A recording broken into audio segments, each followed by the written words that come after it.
Hello, scribes.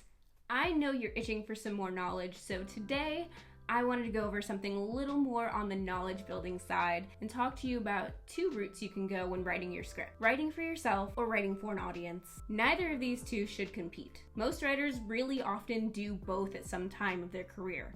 But this wouldn't be a very good video if I didn't tell you what you should understand about how they both interact with your writing and your career. Welcome back to my channel. If this is your first time here, thank you for checking out this video.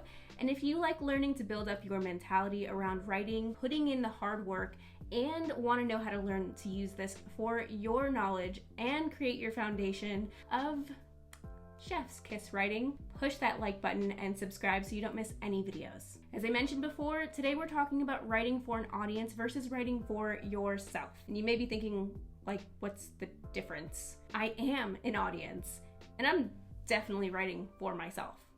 So what's the difference? And why does it matter which one I choose?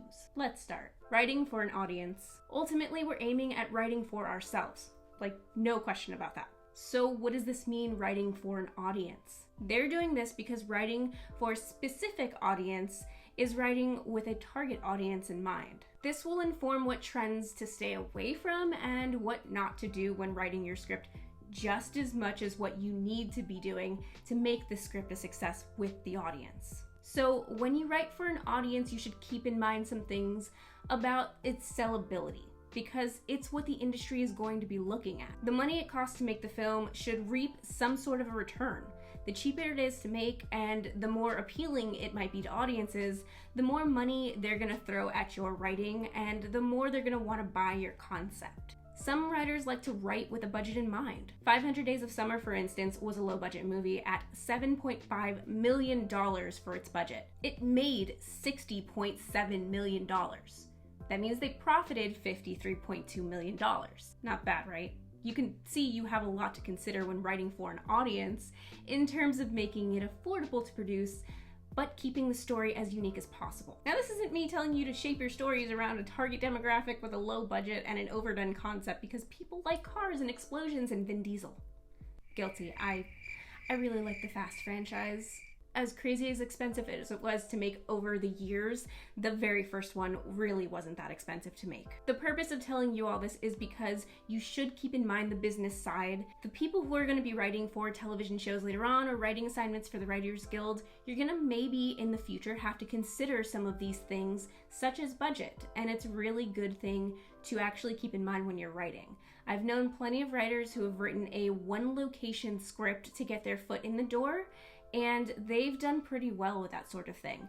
And honestly, if the budget is low enough with a pretty good action-packed storyline and plot, it's actually going to be to your benefit. So it's not a bad idea to think of some concepts as having a particular demographic with a particular sellability factor, such as a low budget or a one-location shoot, to really kind of get the producers on your side.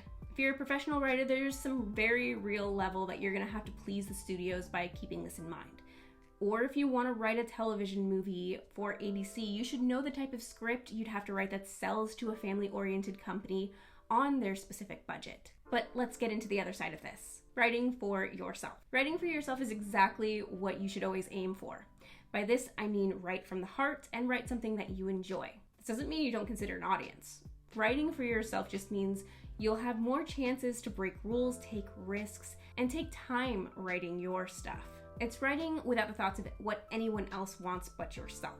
It's also finding your voice. This comes when you can work your way out of the new writer habit of rewriting what you've already seen in movies, and this also comes from writing coherently a story that has a fresh twist, which takes a lot of practice, and you have to do that for yourself first. So you need to write for yourself to figure out how to kill the tropes and present situations that are unique to characters that are pretty much in your writing style. From this point, you'll learn how to research audience or find the type of content you'd prefer to write and eventually sculpt who you'd like to write for in the future, whether it's for the Writers Guild taking writers assignments, for yourself, would it be self-produced things for a TV platform, or would you like to do some skits for a YouTube setting or create your own sort of production company doing your own niche type of work? Writing for yourself nowadays can be many things, but it's usually a wholly selfish practice if you never do your research.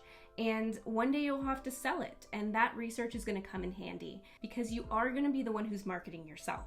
You will have to be flexible about this sort of stuff if you want to aim for writing in writing rooms or doing writing assignments or anything in the future, because selling the script doesn't always pan out to loads of cash, and you're likely going to be a freelance writer. Screenwriting is freelance work.